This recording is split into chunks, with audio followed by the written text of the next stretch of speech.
Ibu serta saudara-saudari yang terkasih dalam Tuhan kita Yesus Kristus, bertemu lagi bersama kami dalam program podcast sermon HKBP Distrik 20 Kepulauan Riau.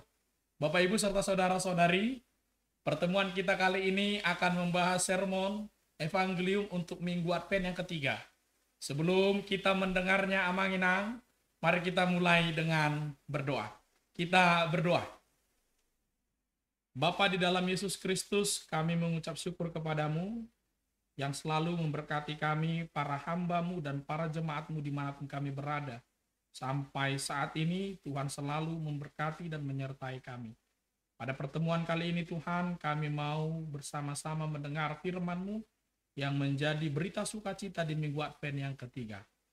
Berkatilah kami, berkati juga narasumber hamba-Mu yang akan menyampaikan firman-Mu. Hanya di dalam nama Tuhan Yesus Kristus kami berdoa dan mengucap syukur kepadamu. Amin. Bapak Ibu serta saudara-saudari yang terkasih dalam Tuhan kita Yesus Kristus, podcast hari ini kita kedatangan tamu yang istimewa, seorang pendeta muda, seorang pendeta yang masih penuh dengan semangat melayani. Sebelum kita mendengar pemaparannya, mari kita sambut dan kita kenal lebih dekat narasumber kita untuk kali ini. Kita sambut dengan meriah. Iya, kami persilakan untuk Bapak Pendeta memperkenalkan diri. Ya, terima kasih kepada Bapak Pendeta yang memberikan waktu kepada kami untuk memperkenalkan diri. Nama saya Pendeta Yon Freddy Banjarnahor. Sekarang melayani di HKBP Aiknau di Bidayu, Resort Aiknau di Bidayu, Distrik 20 Kepulauan Riau. Saya di sana sebagai pendeta fungsional dan orang tua yang melahirkan saya, Mama Inang Boru Siahan. Demikian perkenalan saya. Terima kasih, selamat datang Amang Pendeta di podcast HKBP Distrik 20 Kepulauan Riau ini. Bapak Ibu serta saudara-saudari, mari kita dengarkan firman Tuhan untuk Advent yang ketiga. Lukas pasal 1 ayat 26 sampai 38. Saya akan bacakan untuk kita, demikian bunyinya. Dalam bulan yang ke-6, malaikat Gabriel disuruh Allah pergi ke kota bernama Nazaret di Galilea, kepada seorang perawan yang bertunangan dengan seorang bernama Yusuf dari keluarga Daud. Nama perawan itu Maria. Ketika datang kepada Maria, malaikat itu berkata, "Salam hai engkau yang dikaruniai, Tuhan menyertai engkau." Maria terkejut mendengar perkataan itu, lalu bertanya di dalam hatinya, "Apa maksud salam itu?" Kata malaikat itu kepadanya, "Jangan takut, hai Maria, sebab engkau beroleh anugerah di hadapan Allah. Sesungguhnya engkau akan mengandung dan melahirkan seorang anak laki-laki, dan engkau harus menamai dia Yesus. Ia akan menjadi besar dan akan disebut Anak Allah yang Maha Tinggi. Tuhan Allah akan memberikan kepadanya tahta Daud, bapa leluhurnya, dan ia akan memerintah atas keturunan Yakub sampai selama-lamanya, dan kerajaannya tidak akan berkesudahan." Kata Maria kepada malaikat itu, "Bagaimana mungkin hal itu terjadi? Karena aku belum pernah berhubungan dengan laki-laki."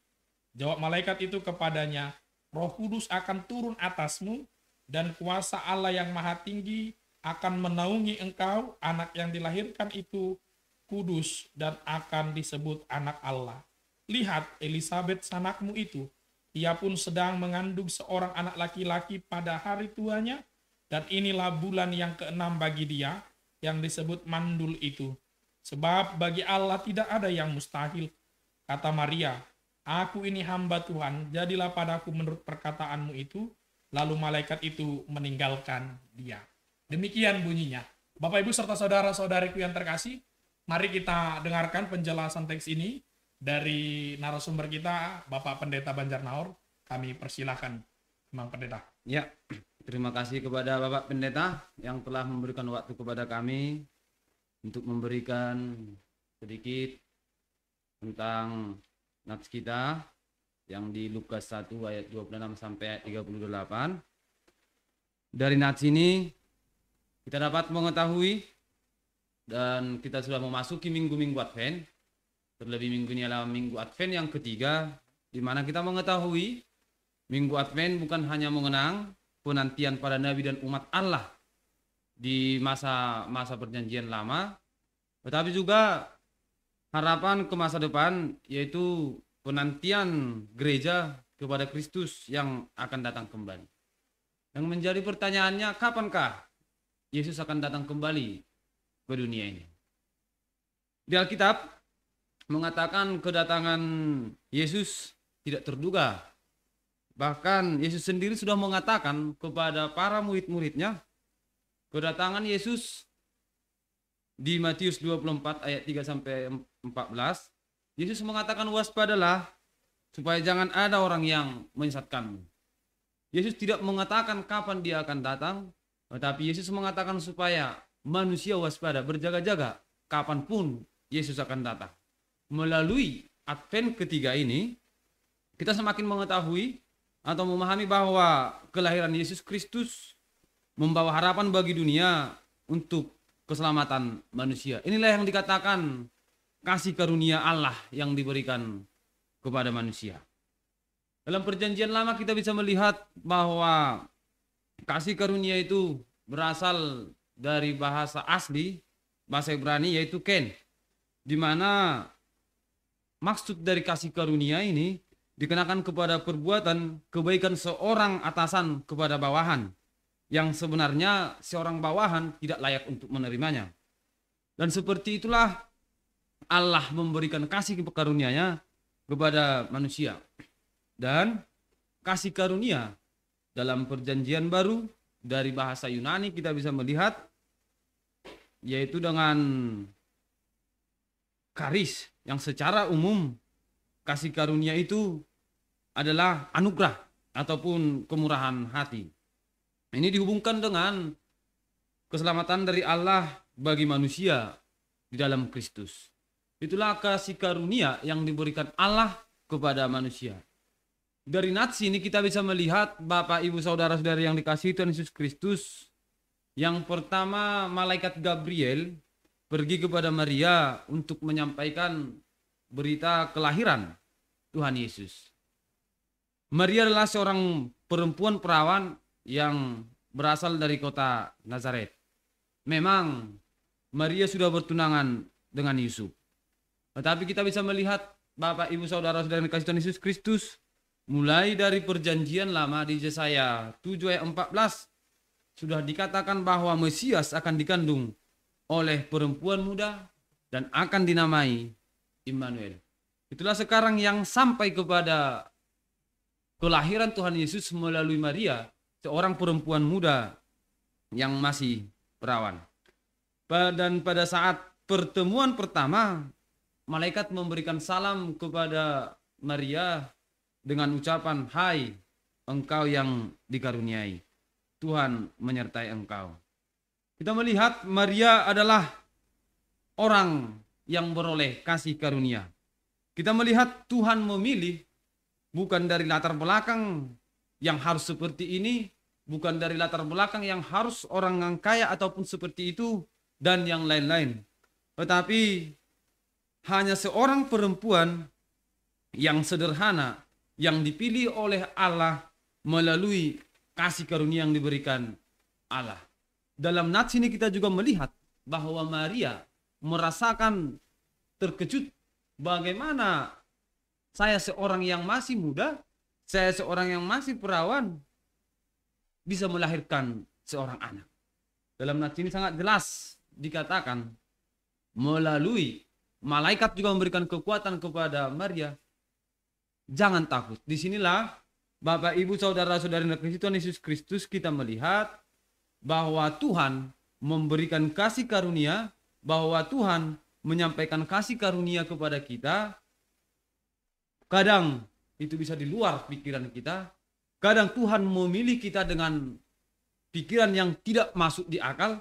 Tetapi Tuhan telah memilih kita supaya kita untuk dapat menjadi alat bagi Tuhan. Dan dengan itu, dengan pertanyaan Maria kepada malaikat, bagaimana mungkin seorang perempuan muda dapat melahirkan? Maka malaikat mengatakan kepada Maria, sebab bagi Allah tidak ada yang mustahil. Di Lukas 1 ayat 37. Dan Dari nats ini kita melihat bahwa bagaimana seorang perempuan muda, seorang perempuan perawan Maria yang di ayat 38, dia mengungkapkan, dia mengatakan terhadap panggilan Allah yang penuh kasih karunia baginya. Dia mengungkapkan, saya adalah hamba Allah yang menerima kasih karunia daripada Allah. Dari nats ini, dari latar belakang pertemuan malaikat dengan Maria dan keadaan yang ada dalam nats itu, kita bisa merenungkan, kita bisa melihat apa yang dikatakan kepada kita semua, Bapak, Ibu, Saudara-saudari yang kasih Tuhan Yesus Kristus. Yaitu yang pertama, nats ini ingin menyampaikan kepada kita, Bapak, Ibu, Saudara-saudari yang kasih Tuhan Yesus Kristus, bagaimana dengan kita? Bagaimana dengan semua jemaat? Apakah kita sudah mengungkapkan sesungguhnya kita ini adalah hamba Allah? Apakah kita sudah meyakinkan bahwa kita semua orang percaya kepada Tuhan, orang Kristen, apakah kita sesungguhnya adalah hamba Allah? Apakah kita sudah menerima kita ini adalah hamba Allah? Itu yang pertama yang harus kita ketahui, bahwa kita semua orang Kristen itu ialah hamba Allah. Kapanpun Allah ingin memakai kita, kapanpun Allah ingin menyuruh kita, kita harus siap dan mengatakan sesungguhnya saya adalah hamba Allah. Dan yang kedua, melalui minggu ini kita diingatkan bahwa kita semua orang-orang Kristen, orang-orang yang percaya kepada Tuhan ialah orang-orang yang dikaruniai Tuhan. Semua orang-orang Kristen adalah orang-orang yang dikaruniai Tuhan. Tidak ada alasan bagi kita bahwa kita bukan orang yang dikaruniai Tuhan. Dan yang ketiga, Bapak, Ibu, Saudara-saudari yang kasih Tuhan Yesus Kristus, kita semua terpanggil untuk menyambut kasih karunia Tuhan. Bagaimanapun Tuhan memberikan, bagaimanapun Tuhan bekerja dalam kita, dalam kehidupan kita, kita terpanggil untuk menyambut kasih karunia Tuhan. Dan yang keempat, dari nats ini kita harus betul-betul mengetahui, kita harus betul-betul terima, dan memang kita harus betul-betul tunduk kepada perintah Tuhan, kepada firman Tuhan, kepada Tuhan. Kita tunduk sebagai hamba Tuhan. Dan yang terakhir, Bapak, Ibu, Saudara-saudari yang kasih Tuhan Yesus Kristus, nats ini mengatakan kepada kita semua, apapun yang terjadi dalam kehidupan kita, apapun yang terjadi dalam kehidupan kita semua orang Kristen, tidak ada yang mustahil bagi Tuhan. Ketika engkau meminta kepada Tuhan, mintalah. Ketika engkau ingin meminta pertolongan kepada Tuhan, yakinkan, berdoa meminta kepada Tuhan, bahwa tidak ada yang mustahil bagi Tuhan. Tuhan akan memberikan kepada orang yang meminta kepada Dia. Demikian Pak Pendeta yang bisa saya berikan penjelasan tentang nats kita di Lukas 1 ayat 26 sampai 38 ini. Saya kembalikan kepada Pak Pendeta. Terima kasih. Terima kasih Pak Pendeta. Bapak, Ibu, serta saudara-saudariku, Pak Pendeta Banjarnahor tidak hanya membahas langsung dalam konteks Lukas, tetapi mulai dari perjanjian lama, begitu sangat mengakarnya, baik dari kata ken dan begitu juga dengan kata karis. Ternyata beberapa hal yang perlu kita lihat dan kita perhatikan. Yang pertama sekali harus disadari dan betul-betul kita imani sebagai hamba Tuhan adalah terpanggil, orang yang percaya. Dan yang kedua, semua orang yang dipanggil Tuhan adalah orang yang menerima kasih karunia. Dan yang ketiga tadi, Bapak, Ibu, serta saudara-saudariku, jangan pernah tidak merasakan bahwa Tuhan mengaruniai kita. Bagaimanapun besarnya pergumulan, bahkan kesusahan hidup kita. Nah, yang terakhir tadi, Ibu, Bapak, serta saudara-saudariku yang bisa saya lihat dari penjelasan Pak Pendeta Banjarnahor, nothing impossible with God. Tidak ada yang mustahil bagi Tuhan. Semua yang tidak mungkin dimungkinkan Tuhan, termasuk pemilihan Tuhan terhadap Maria. Nah, mari kita akan tanya lagi, ada beberapa hal yang ingin saya tanya kepada Bapak Pendeta. Yang pertama, Amang Pendeta, di dalam kehidupan kita ini banyak sekali kita merasa sepertinya kita ini tidak diberi Tuhan kasih karunia. Sepertinya kasih karunia Tuhan itu hanya kepada orang-orang tertentu. Padahal tadi Pak Pendeta mengatakan, yakinlah kalau hamba Tuhan, terlebih orang yang sudah percaya, orang beriman pasti diberi kasih karunia. Nah, kami perlu Pak Pendeta mengetahui, apa yang bisa membuat kami semakin yakin bahwa Tuhan itu mengaruniai kami dalam bentuk kehidupan kami sehari-hari. Nanti itu juga yang bisa kita lihat bagaimana Tuhan mengasihi dunia ini dengan kehadiran Yesus. Ya kan, Amang Pendeta? Ya, terima kasih untuk Pak Pendeta yang telah mungkin itu semua banyak orang yang merasakan mengapa saya bukan seperti orang yang lain yang memperoleh kasih karunia seperti orang lain. Banyak orang menilai kasih karunia yang diterima seseorang atau orang lain mengatakan kasih karunia itu berbentuk harta ataupun berbentuk kekayaan. Banyak orang memahami bahwa kasih karunia itu hanya yang diperoleh melalui harta yang dia terima melalui pekerjaan ataupun melalui hasil daripada kerja kerasnya. Mungkin orang mengatakan, banyak beranggapan itulah kasih karunia. Tetapi Yesus mengatakan, Pak Pendeta, bukan hanya melalui harta, bukan hanya melalui kekayaan, bahwa itulah kasih karunia. Banyak cara Tuhan memberikan rezeki ataupun yang bisa membuat orang bahagia. Tetapi mengapa banyak orang mengatakan, apakah hanya seperti ini kehidupan saya? Orang belum sadar, masih banyak orang yang tidak tahu bahwa dalam kehidupan dia, bahwa bernapas saja pun dia itulah kasih karunia kepada Tuhan. Masih banyak orang yang belum mengenal bagaimana berkat yang telah sampai kepada dia. Orang mengenal berkat atau kasih karunia yang sampai kepada dia itu hanya berbentuk-bentuk harta, hanya berbentuk kekayaan. Dia tidak menganggap bahwa nafas kehidupan itu itulah kasih karunia daripada Tuhan. Dia masih bisa hidup sampai hari ini, itulah kasih karunia kepada Tuhan. Sekarang saya mengajak Pak Pendeta, jangan hanya orang menganggap bahwa harta ataupun kekayaan itu adalah kasih karunia. Keluarga yang ada di antaramu, persahabatan yang ada di antaramu, hubungan kekeluargaan yang di sekitar kehidupanmu, itulah semua kasih karunia. Sekarang bagaimana kita mengatakan bahwa ini semua adalah berkat? Hubungan sosial adalah berkat. Apa yang ada kepada saya adalah berkat. Terima kehidupanmu, apapun yang ada kepadamu, syukuri. Katakan kepada dirimu, itulah kasih karunia kepada Tuhan. Saya pasti menghidupi kehidupan saya yang seperti ini. Tidak ada seperti orang-orang lain yang mengatakan mengapa dia. Tetapi kita harus mampu mengatakan kehidupan saya adalah kehidupan yang dipilih Tuhan. Seperti Maria yang dipilih Tuhan. Inilah kehidupan saya. Saya harus mampu mengatakan inilah kasih karunia Tuhan kepada saya. Demikian Pak Pendeta. Terima kasih Pak Pendeta. Begitulah Tuhan memberi kasih karunia-Nya kepada kita. Ternyata saya, Bapak Ibu, kita semua memperoleh kasih karunia dengan beragam cara Tuhan yang seperti disebutkan oleh Pak Pendeta Banjarnahor tadi. Yang paling sederhana, nafas kehidupan, keluarga, orang tua yang ada di sekitar kita. Nah, Bapak Ibu serta saudara-saudariku, ada satu lagi pertanyaan yang memang perlu kita pertanyakan supaya menguatkan kita semua. Karena tadi ada satu ayat yang paling sangat-sangat dekat dengan kita. Dan ini tadi yang menjadi terakhir diucapkan oleh Pak Pendeta di penjelasannya yang pertama di Lukas 1 ayat 37 itu. Bagi Tuhan, bagi Allah tidak ada yang mustahil. Ibu bapak serta saudara-saudariku yang terkasih, kita akan mengunjungi akhir tahun 2024 ini. Kita ingin menguatkan hati kita. Mungkin di tahun 2024 ini banyak harapan kita yang belum tercapai. Apakah ini akan bisa kita bawa dengan penuh harapan untuk tahun 2025? Dengan pernyataan Lukas 1 ayat 37 ini. Mari kita dengar dari Pak Pendeta. Bagaimana ini meneguhkan hati nih Pak Pendeta?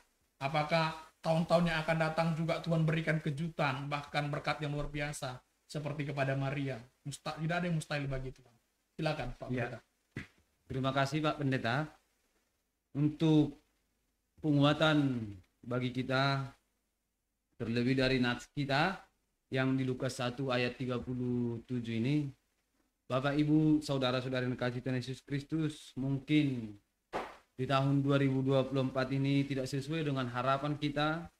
Mungkin di tahun 2024 ini banyak tantangan yang kita hadapi dalam diri sendiri, dalam keluarga, anak, dan bahkan dalam orang tua, dan bahkan sesama manusia dalam kehidupan sosial kita, Bapak Ibu Saudara-saudara Tuhan Yesus Kristus, melalui nats ini sekarang kita bisa melihat dengan seorang tokoh Maria yang di luar pikiran dia, tetapi Allah mengatakan, memberikan kekuatan kepada Maria, engkau akan melahirkan seorang anak, engkau harus menamainya Yesus, dan melalui dengan itu dia percaya dan malaikat mengatakan tidak ada yang mustahil bagi Allah.